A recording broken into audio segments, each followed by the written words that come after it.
I started in LIT in 1982, a long time ago, and at that time we just had a national certificate in civil engineering, which is the current level 6.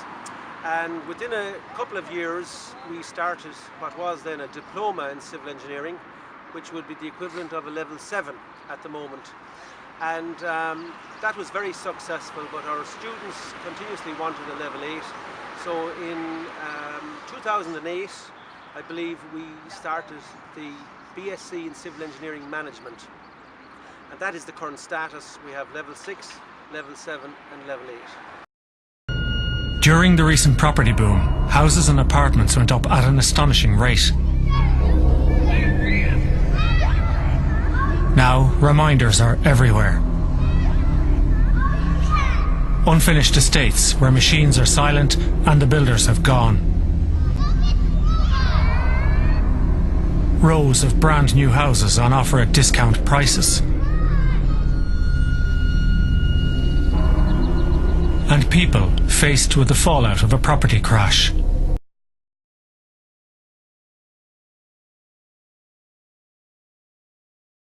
Okay, the question is, how have civil engineering students from LIT or graduates succeeded in gaining employment since the bust?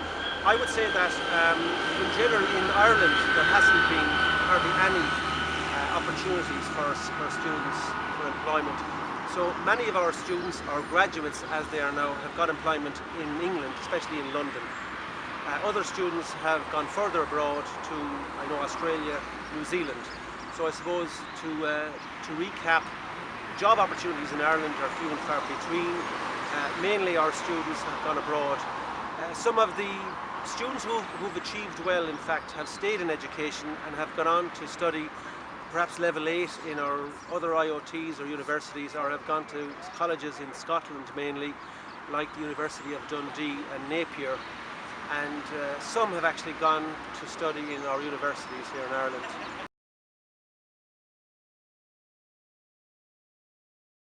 How does our qualifications here, our standards I suppose in LIT, how do they prepare our graduates for working abroad?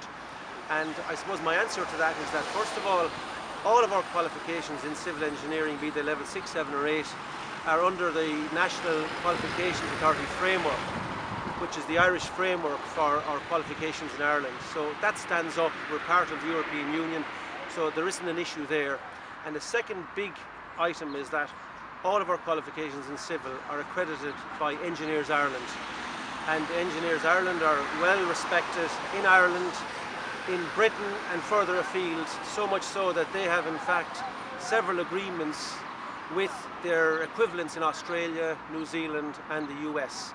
So once you have an Irish accredited qualification, when you go to one of these countries, you can fit in, I suppose, into the system there, and you're treated just the same as anybody else.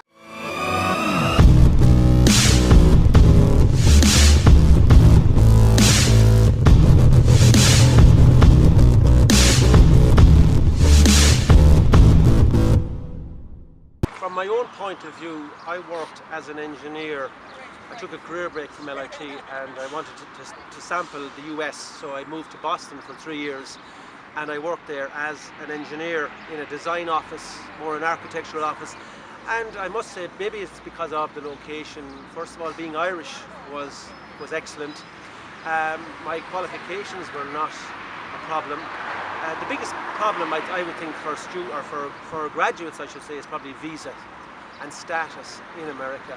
I was fortunate, I got a sponsorship visa, but without the visa you're very much tied and you're always looking over your shoulder. But as far as the qualifications and the type of work, it matched up. The only thing I must say from a practical point of view is some of the words that they use in America I got found out, like I was writing things about the presses in the kitchen and they meant cupboards and things like that.